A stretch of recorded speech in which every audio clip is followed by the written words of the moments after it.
बोलती पुस्तके. ज्यांना वाचनाचा नाद त्यांना बोलती पुस्तके घाली साद. आमचं चॅनल सबस्क्राईब करा आणि सबस्क्राईब करायला इतरांनाही सांगा.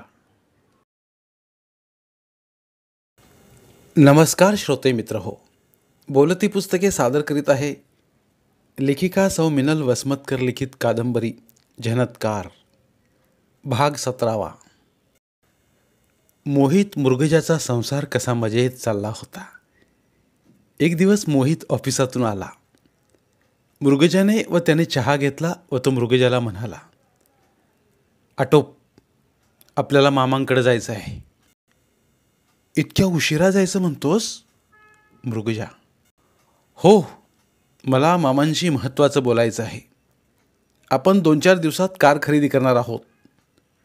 खरंच म्हणतोस? दोघंही मामांकडे आले. मामा बसलेच होते. मोहितने आपला विचार मामांना सांगितला. इतक्यात सुमितही आला. काय म्हणतात दोघेजण? यांचा गाडी घेण्याचा विचार आहे. मामा, अरे परवाच तो पटेल मला विचारत होता नवीन गाडी घेता का म्हणून. मला माहीत असतं तर मी. बरं असू दे, असं म्हणत सुमितने फोन उचलला. हॅलो, कोण बोलत आहे? मी पटेल. हां, हॅलो पटेल साहब, मी सुमित राजे बोलतोय. नमस्ते. नमस्ते, बोला, काय काम काढलं? त्या दिवशी त्या गाडीबद्दल विचारत होतात ना, ती विकली की आहे? नाही, अजून गेली नाही ती. ठीक आहे, आम्ही गाडी पाहण्यासाठी उद्या किती वाजता यावे? 8 वाजता या. नमस्ते. नमस्ते. बाबा, मोहितचं काम झालं. दुसऱ्या दिवशी जाऊन गाडी खरेदी केली. संध्याकाळी मोहित मृगजाला व सुमितला घेऊन गाडीतून मामांकडे आला. उमाबाई लेकीचं सुख पाहून प्रसन्न झाल्या. सकाळचा मंद वारा वाहत होता. गिरिराज समोर बागेत खुर्ची टाकून बसले होते. विनाने चहा व नाश्ता आणून ठेवला. विना, तन्मय व चिन्मय काय करतात? गिरिराज, हे बाहेर गेलेत. भाऊजी आत्ताच उठलेत. ती निघून गेली. गिरिराज तिच्या पाठमोऱ्या आकृतीकडे पाहू लागले.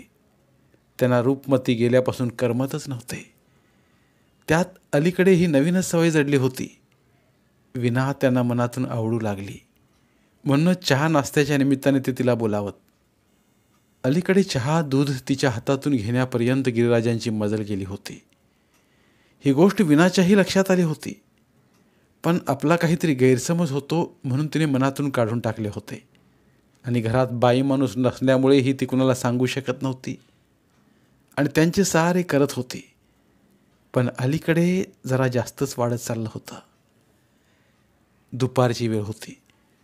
विना अशीच आपल्या रूममध्ये झोपली होती.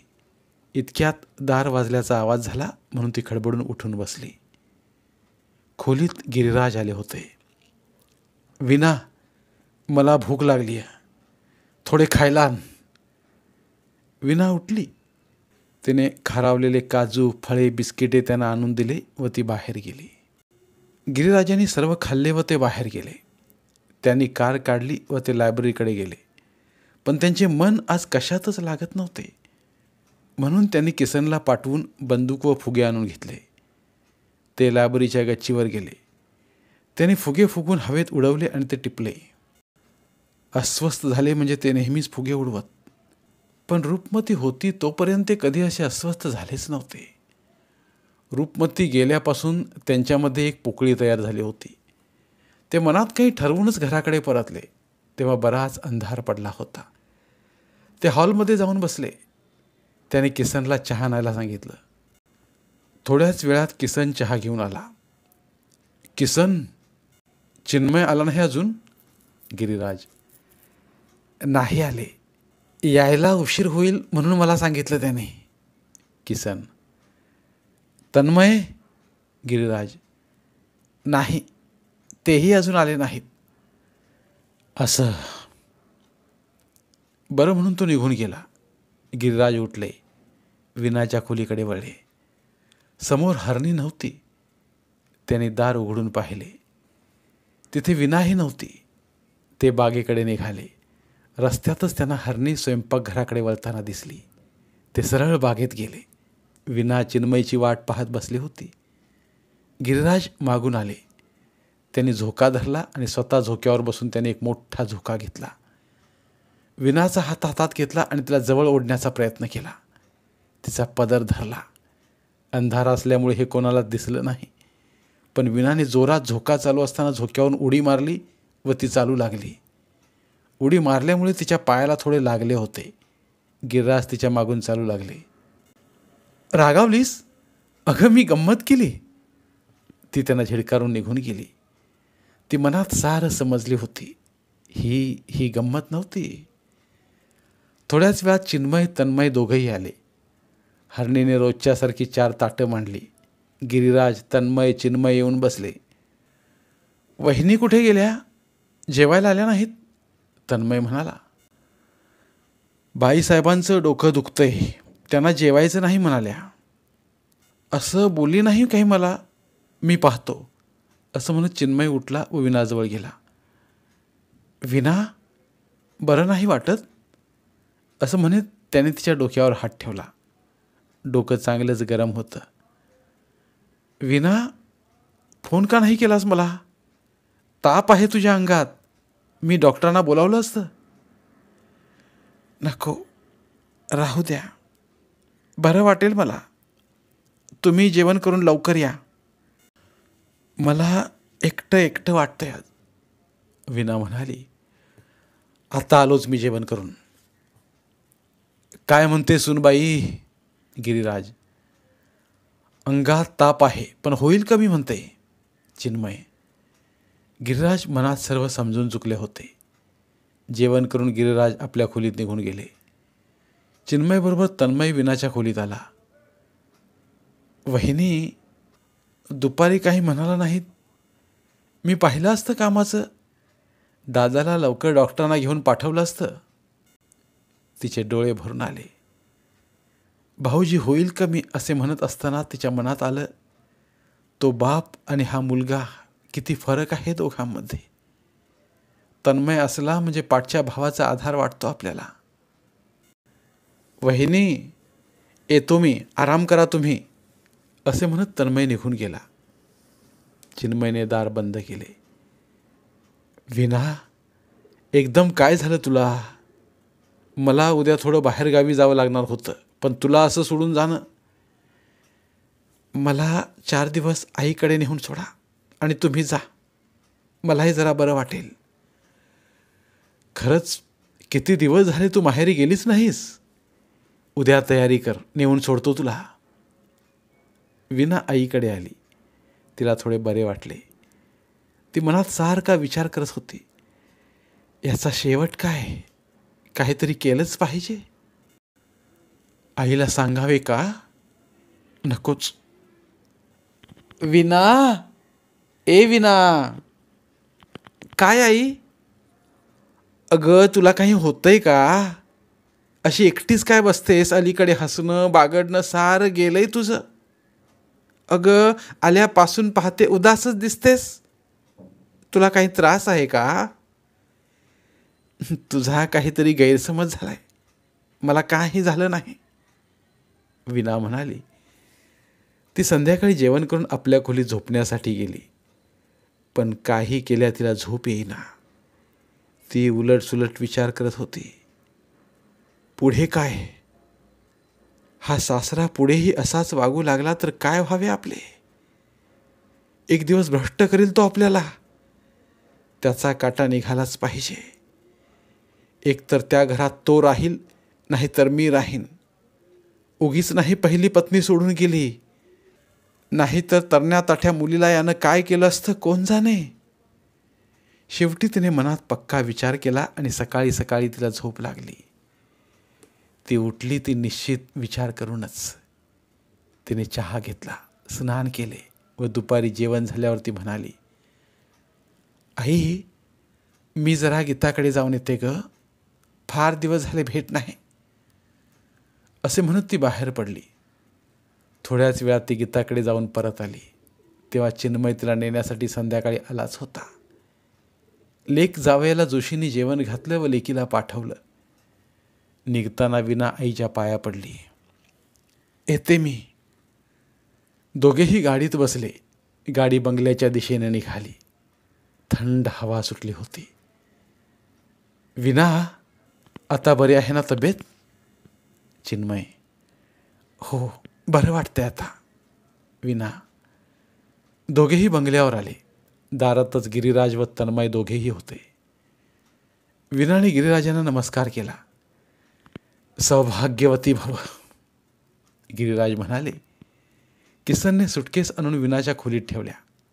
चिन्मयने दार बंद केले. विना हसून राहण्याचा प्रयत्न करत होती, पण मनातून भ्याली होती.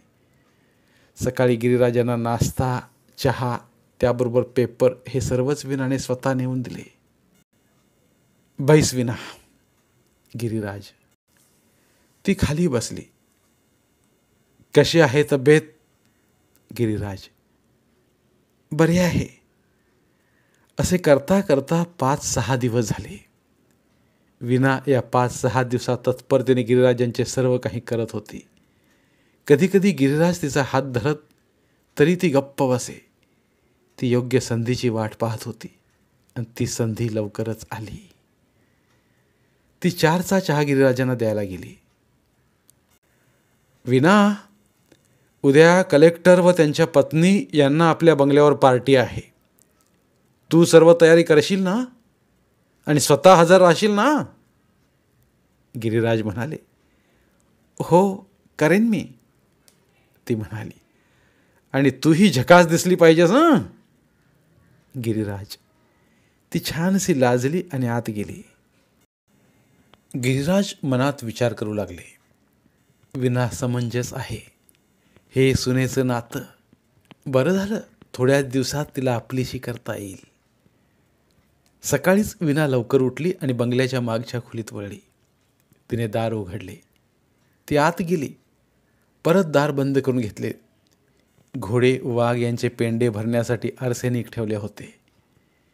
तिने बरोबर आणल्या बाटलीत आर्सेनिक भरले व ती बाटली तिने ब्लाऊजमध्ये लपवली आणि ती बाहेर आली. स्वयंपाकघराकडे वळली. अजून कुणीच उठले नव्हते. तिने चहा करून घेतला व ती स्नानाला वळली. स्नान करून येईपर्यंत तन्मय, चिन्मय, गिरिराज सर्वच जण उठले होते. तिने हरणीला चहा व नाश्ता टेबलावर लावायला सांगितला. सर्वजण चहा घेत होते. इतक्यात विना म्हणाली. आपल्याकडे कलेक्टरला संध्याकाळी पार्टी आहे. तुम्ही दोघेही रात्री लवकर या. कसं शक्य आहे? तू आहेस, बाबासाहेब आहेत. मला व तन्मयला दोघांनाही यायला 12-1 वाजतील. चिन्मय म्हणाला. या ना, असं काय करता? विना म्हणाली. नाही वहिनी, आज तर येणं शक्य नाही. वाटल्यास जेवणाचे डबे पाठवा. फारच म्हणता आहात तर 11-11:30 येऊ. तन्मय म्हणाला. विनाला मनातून हायसं वाटलं.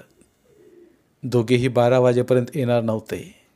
बरे झाले, आज नक्की, असे मनात म्हणत ती उठली व खोलीकडे वळली. संध्याकाळी विनाने आपल्या स्वयंपाकघराच्या गच्चीवर सुंदर बैठक टाकून घेतली. गाद्या, लोड, मखमली, गालीचे हे सर्व टाकून घेतले. डायनिंग हॉलमध्येही टेबलावर फुलांच्या कुंड्या ठेवल्या. ताट, वाट्या सर्व तयारी केली. जेवणाचा मेनूही श्रीखंड, पुरी, कोशिंबीर, भाजी, साधं वरण, भात आणि भाजी असा होता. हे सर्व पाहून झाल्यावर ती आपल्या रूममध्ये गेली. तिने कपाट उघडले. गुलाबी रंगाची साडी व ब्लाऊज काढले. केसांची एक वेणी घातली. त्यात एक गुलाबाचे फूल खोवले. मोत्यांचे दागिने घातले व ती सजून बाहेर आली. तिच्या चेहऱ्यावर घाम आला होता. तो तिने पुसला व ती हॉलमध्ये जाऊन बसली. गिरिराज क्षणभर तिच्या रूपाकडे पाहतच राहिले. विना, झकास दिसतेस हं? गिरिराज म्हणाले. इतक्यात किसनने येऊन सांगितले. पाहुणे आलेत. कलेक्टर व त्यांची पत्नी आत येऊन बसले. ही आमची सून, चिन्मयची पत्नी विना. गिरिराज. वाह वाह, चला, यांचीही ओळख झाली. थोड्या गप्पा झाल्या. किसन येऊन म्हणाला, चला. विना उठून आत गेली. सर्वजण उठून गेले. विना स्वतः ताटं वाढू लागली. 4ही ताटं तिनेच वाढली. कलेक्टरची पत्नी म्हणाली, मी वाढू लागते. नको नको, मी वाढते ना. मला जेवण, नाश्ता, चहा हे नोकराने वाढलेले आवडतच नाही, म्हणून मी नुसते भांडे आणायला सांगते व मी स्वतःच वाढते. असे म्हणत किसनला तिने विचारले, किसन, यांचा आणि भाऊजींचा डबा पोचविलास? हो, आत्ताच पाठवला. पाहिलं कलेक्टर साहेब, आता नोकर माणसं काय कमी आहेत, पण हिला आवडतच नाही. चहा नाश्ता ही स्वतःच करते. गिरिराज, नाही, छोट्या मोठ्या गोष्टी आपणच कराव्यात आणि आईकडे ही सवय होती. सर्वांची जेवणं मजेत झाली. वाह, छान झालं जेवण. कलेक्टर व त्यांच्या पत्नी खुश झाले. वर गच्चीवर सोप, पान, सुपारी ठेवली. चला म्हणत विना त्यांना वर घेऊन गेली. वरची बैठक, चमेलीचा सुगंध, बैठकीची मांडणी या सर्वामुळे कलेक्टर पती पत्नी खुश झाले. दोघांनीही विनाचे कौतुक केले. गप्पा सुरू झाल्या. हवेत गारवा जाणवू लागला तसे विना म्हणाली, जेवण होऊन 1 तास होऊन गेलाय. चहा आणू का? वाह, अशावेळी चहा कोण नको म्हणेल? कलेक्टर म्हणाले. विना उठली व स्वयंपाकगृहाकडे वळली. वाह गिरिराज, चांगली मिळाली सून तुम्हाला. नुसती सुंदरच नाही तर हुशार, कामसूही आहे. कलेक्टर, हो ना, नाहीतर अलीकडे एवढे नोकर चाकर असल्यावर मुलं कशाची कामं करतात? त्यांची पत्नी म्हणाली, देवाला काळजी, खरोखरच मुलगी चांगली मिळाली आहे. माझीही बापासारखी काळजी घेते. गिरिराज, विनाने चहा केला व 4ही कप भरले. चहा घेऊन ती वर निघाली. तिने स्वयंपाकगृहात एकदा नजर टाकली. स्वयंपाकगृहात कुणीच नव्हते. खालच्या पायरीवर बराच अंधार होता. तिने ब्लाऊजमधली बाटली काढली व एका कपात हळूच तिने काहीतरी टाकले. एवढ्यानेच ती शहारली, पण आता माघार घेऊन चालणार नव्हतं. तिने घाम पुसला. ती चहा घेऊन वर आली. तिने अगोदर कलेक्टर साहेबाला चहा दिला, नंतर त्याच्या पत्नीला. आपला 1 कप तिने ट्रेमध्येच ठेवला व गिरिराजांना 1 कप दिला. कप देताना तिचा हात थरथरतच होता, पण लगेच तिने स्वतःला सावरले. सर्वांनी गप्पा गोष्टीतच चहा संपवला. परत गप्पा रंगल्या. अहो, निघूया आपण, 11:30 वाजत आलेत. कलेक्टरच्या पत्नी म्हणाल्या. अरे, बोलण्याच्या नादात घड्याळाकडे लक्षच नाही गेलं. असं म्हणत ते दोघेही उठले. गिरिराज व विना त्यांना पोचवण्यासाठी गेटपर्यंत आले. कलेक्टरने आपली गाडी काढली. त्याचवेळी चिन्मयची गाडी फाटकातून आत आली. चिन्मय व तन्मय गाडीतून खाली उतरले. तुमच्या पंक्तीचा लाभ घेऊ शकलो नाही, चिन्मय म्हणाला. काही हरकत नाही, तुमची पत्नी होती ना तुमच्या गैरहजेरीत. चिन्मय, तुम्ही भाग्यवान आहात. हं, अशी पत्नी मिळायला भाग्य लागतं. कलेक्टर म्हणाले. चिन्मय, तुम्ही विनाताईंना घेऊन आमच्या घरी या एकदा. कलेक्टरच्या पत्नी म्हणाल्या. सोबत तन्मय तुम्ही पण या. हं, कलेक्टर म्हणाले. जरूर येऊ. चिन्मय म्हणाला. बरं, येतो हं विनाताई आता. असं म्हणत कलेक्टरच्या पत्नी गाडीत बसल्या. गाडी निघून गेली. गिरिराज आपल्या खोलीकडे झोपण्यासाठी वळले. तन्मय त्यांच्या खोलीकडे वळला. चिन्मय विना त्यांच्या खोलीकडे वळली. चिन्मयने कपडे बदलले व हातपाय धुण्यासाठी तो बाथरूमकडे वळला. विनाने एवढ्याच वेळात साडी बदलली व जवळची बाटली साडीत ठेवून दिली. साडी तिने आपल्या उशीच्या खाली गादीखाली ठेवली. चिन्मय हातपाय धुवून इतक्यात आलाच व पलंगावर पडला. विना त्याच्या बाजूला बसली. विना, मी खूप थकलोय आज, चल झोपूया. असं म्हणत चिन्मयने तिला जवळ ओढले व तो शांत झोपी गेला. ती मात्र जागीच होती. तिला झोपच येत नव्हती. गिरिराजांना अस्वस्थ वाटू लागलं. पण त्यांनी झोपण्याचा प्रयत्न केला आणि झोपेतच केव्हा तरी त्यांना असह्य वेदना सुरू झाल्या. त्याने एक झटका दिला आणि मान टाकली. जवळ कुणीच नव्हतं. त्याने बोलण्याचा खूप प्रयत्न केला व उठण्याचाही प्रयत्न केला, पण त्यांना उठताच आले नाही. शेवटी गिरिराज या जगाचा निरोप घेऊन एकाएकी निघून गेले. सकाळचे 3 वाजले होते. उत्तरात्र सुरू झाली होती, पण वीणाला झोप आलीच नव्हती. ती उठली. तिने हळूच साडीतील बाटली काढली. ती खोली बाहेर पडली. सर्व नोकर माणसं झोपलेलीच होती. ती गिरिराजांच्या खोलीत गेली. गिरिराजांकडे पाहून ती खूप भ्यायली. त्यांच्या तोंडाला फेस आला होता. तिने त्यांच्या छातीवर हात ठेवला. तिला खात्री पटली गिरिराज गेल्याची. तिने हळूच बाटली काढली व वरून कपड्याने धरली व खालून गिरिराजांच्या हातात ठेवली. कपड्याला धरूनच ती बाटली उशीपाशी ठेवली आणि एक तिरस्काराची नजर टाकून ती बाहेर पडली. ती आपल्या रूमकडे वळली. चिन्मय अजून उठला नव्हता. ती त्याच्याजवळ जाऊन झोपली. सकाळची थंड वाऱ्याची झुळूक आत आली. त्या थंड हवेने चिन्मय जागा झाला. त्याने वीणाला उठवलं. दोघंही तोंड धुवून टेबलापाशी आले. इतक्यात तन्मयही आला. किसनने चहा आणून ठेवला. चहा घेत वीणाने किसनला विचारले, किसन, मला उठायला उशीर झाला आज. राजेसाहेबांचा चहा झाला का? नाही, अजून ते उठलेच नाहीत. किसन म्हणाला. काय? बाबा अजून उठले नाहीत? ते तर लवकर उठतात किसन. जा त्यांना उठव बरं. तन्मय म्हणाला. बरं म्हणत किसन निघून गेला. थोड्याच वेळात किसन ओरडतच आला. घात झाला छोटे मालक. असं काय झालं? तिघेही एकदम म्हणाले. चला म्हणत गिरिराजांच्या खोलीत तिघेही गेले. गिरिराजांच्या तोंडाला फेस येऊन ते पलंगावर पालथे पडले होते. इतक्यात तन्मय म्हणाला, हे बघ दादा, उशीजवळ विषाची बाटली होती. अरे अरे, बाबांनी आत्महत्या केली. वीणाने जोराचा हुंदका दिला. हा हा म्हणता सर्वजण बंगल्यावर जमले. बातमी वाऱ्यासारखी पसरली. डॉक्टर आले. त्यांनी सांगितले विषबाधेमुळे मृत्यू झाला आहे. 1च्या सुमारास. उषाची विषाची बाटली असल्यामुळे संशयाला जागा नव्हती. आत्महत्या केली गिरिराजांनी. जो तो हेच म्हणू लागला.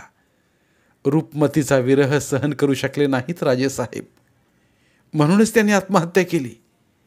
बंगला लोकांनी गच्च भरला होता. कलेक्टर पती पत्नीही आले. विना कलेक्टरच्या पत्नीच्या गळ्यात पडली. तुमच्याबरोबरचं जेवण शेवटचं ठरलं. सासूबाई गेल्यापासून गळालेच ते. वडिलांची माया दिली त्यांनी. आणि मनातून मात्र म्हणत होती, मला नासवतो का? घे. तन्मयने गिरिराजाचे कागदपत्र पाहिले. त्यात मृत्यूपत्र सापडले. त्यात त्यांनी लिहिलेले होते, माझ्या मरणानंतर 3 भाग इस्टेट दोन्ही मुलांनी आपापसात अर्धी अर्धी वाटून घ्यावी. जो एक हिस्सा राहील यात राजेश्वराचा जीर्णोद्धार करावा. आणि माझी अंतिम इच्छा आहे की माझा पार्थिव देह कांचनगडच्या राजवाड्यात ठेवून तिथून मग गौतमीपर्यंत प्रेतयात्रा काढावी. गौतमीच्या काठी चितेला अग्नी द्यावा. मृत्यूपत्रानुसार चिन्मयने व गावातील लोकांनी कांचनगडला निघण्याची तयारी केली. लुलिंबेकरांना ही बातमी आधीच कळली होती. त्यांनी मुंबईला राजेंना तार केली होती. अकालगडहून पार्थिव देह कांचनगडला आणला. राजवाड्यात ठेवला. अकालगडहून बरीच माणसं आली होती. त्यात प्राध्यापक देशपांडेही होते. देशपांडेंनी विजूला तार केली होती. विजूही कांचनगडला आला. राजे हातात तार घेऊन स्वयंपाकघरात गेले. तिथे उमाबाई भाजी चिरत बसल्या होत्या. मामी पोळ्या करत होत्या. राजेने क्षणभर उमाबाईंकडे पाहिलं व तारेतील मजकूर सांगितला. काही न बोलता उमाबाई उठून बाथरूमकडे गेल्या. इतक्यात मोहित व मृगजा आले. त्यांना सुमितने ही बातमी कळवली होती. थोड्याच वेळात उमाबाई स्नान करून आल्या. सर्वजण त्यांच्याकडे पाहत राहिले. स्नान केले तरी कुंकू त्यांच्या कपाळावर असे. आता मात्र त्या स्नान करताना पुसून आल्या होत्या. त्या कुणालाच काही बोलल्या नाहीत. ताई, मला वाटतं आपण जायला हवं. माझा जेवढा संबंध होता तो मी पुसून टाकला. आता जाण्याची गरज नाही. उमाबाई म्हणाल्या. मामा, आई नाही म्हणते पण मी जाणार आहे. ज्यांना कधी पाहिल्याचं आठवतही नाही त्यांना अखेरचं चित्तेवर पाहायची इच्छा आहे माझी. मृगजा. मोहितने काही न बोलता गाडी काढली. राजे, मृगजा, मोहित तिघही गाडीत बसले. गाडी कांचनगडकडे धावू लागली. काका, मला वाटतंय आता किती वाट पाहायची. आता राजे मंडळी येणार असं वाटत नाही. लोकही थांबलेत, निघायला हवा आता. तन्मय लोलिंबेकरांना म्हणाला. नाही, अजून दुपारपर्यंत वाट पाहू. लांबचा पल्ला आहे रे, ते येतीलच.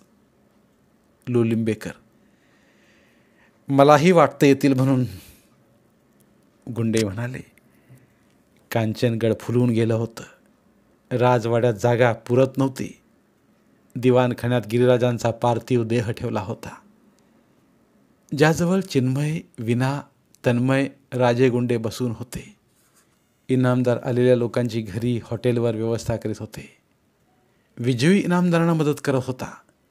चिंतामणीकर, कलेक्टर, अकालगडचे कारखानदार, व्यापारी, कुंभारगडचे लोक सारे ब्राह्मणगड कांचनगडमध्ये जमा झाले होते. लोलिंबेकर सर्वांची व्यवस्था पाहत होते. शेवटी दुपारी 4 वाजता वाट पाहून प्रेतयात्रा निघाली. गौतमीपर्यंत यायला 6 वाजले. चंदनाची चिता रचली होती. गौतमी संतपणे वाहत होती.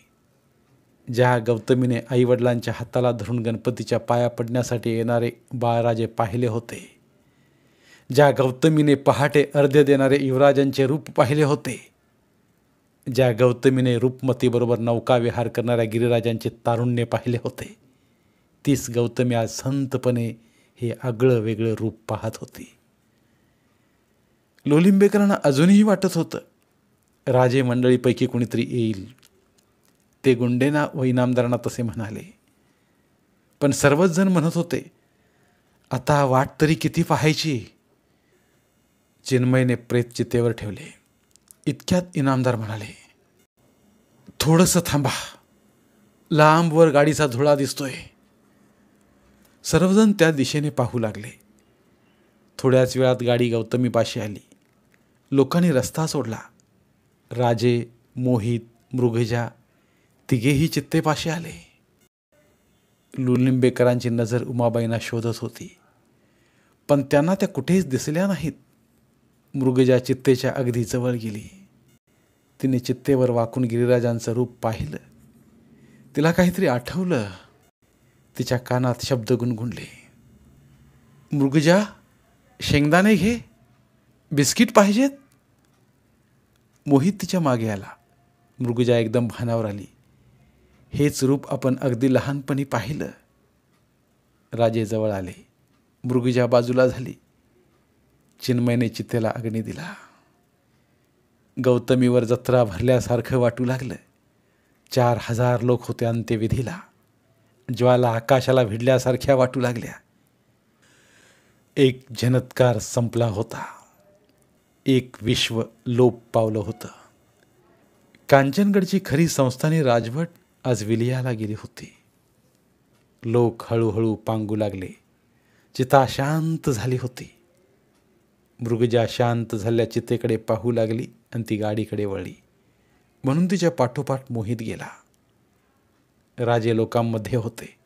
तेही गाडीकडे वळले. थांबा, लोलिंबेकर म्हणाले. गाडी थांबली. कुठे निघालात? गुंडे म्हणाले. परत मुंबईला. चिन्मय गाडीजवळ आला. त्या पाठोपाठ तन्मयही होताच. वडील गेल्यानंतर मुलीने माहेरी 12 दिवस राहावं लागतं व गोड तोंड करूनच जावं लागतं. तू अकालगडला या भावाच्या घरी राहा व तोंड गोड करून मगच जा. मोहित मृगजाकडे पाहत होता. मृगजा काहीच बोलली नाही. लहान भावाची विनंती मान्य नाही ताई. तन्मय, तुमची बहीण नक्कीच आहे. विनंतीबद्दल धन्यवाद, पण बाप्पाची मुलगी होते की. मृगजा, असं आता यावेळी तरी बोलू नकोस. लुलिंबेकर. मोहित, मृगजाला घेऊन मुंबईला जाण्यापेक्षा कुंभारगडला चला. गुंडे म्हणाले. पण मृगजा गाडीत जाऊन बसली. त्या पाठोपाठ मोहित व राजे बसले. गाडी धुळा उडवीत मुंबईच्या दिशेने धावू लागली. गुंडे विषण्ण मनाने एकदा चित्तेकडे व एकदा गाडी गेली त्या दिशेने पाहू लागले.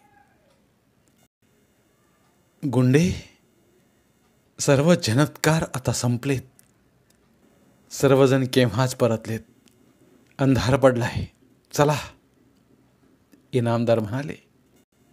राजे गुंडे इनामदारांच्या मागे चालू लागले. गौतमीच्या तीरावरी का नुपुरे झंकारली, संपल्या त्या मैफिली अन आळविली भैरवी. पाहिले ऐश्वर्य जे ते गौतमी ओघासवे, वाहुनी जाता उरे आज संपलेली थोरवी. तप्त रवीने वाढविले आपल्या तेजे जया, तेज ते आता कशास्तव अंशुमाली मालवी. या झनत्कारात मिनल रंगुनी गेलीस तूही, शारदा तुझ्या यशा या सहायार्थ झाली गौरवी. धन्यवाद. आज इथे लेखिका सौ मिनल वसमतकर यांच्या झनत्कार या कादंबरीच्या अभिवाचनाची सांगता होत आहे. पुन्हा भेटूया एका नवीन कादंबरीच्या अभिवाचनासह. धन्यवाद. मराठीतील प्रतिभावंत लेखकांचं साहित्य, कथा, कादंबऱ्या ऐकण्यासाठी आमचं बोलती पुस्तके हे चॅनल सबस्क्राईब करा आणि मराठी साहित्याचा प्रसार करण्यासाठी प्रत्येक मराठी माणसाला सबस्क्राईब करण्यासाठी आवाहन करा आणि बोलती पुस्तके या साहित्य चळवळीत सहभागी व्हा. आपले पुन्हा एकदा धन्यवाद.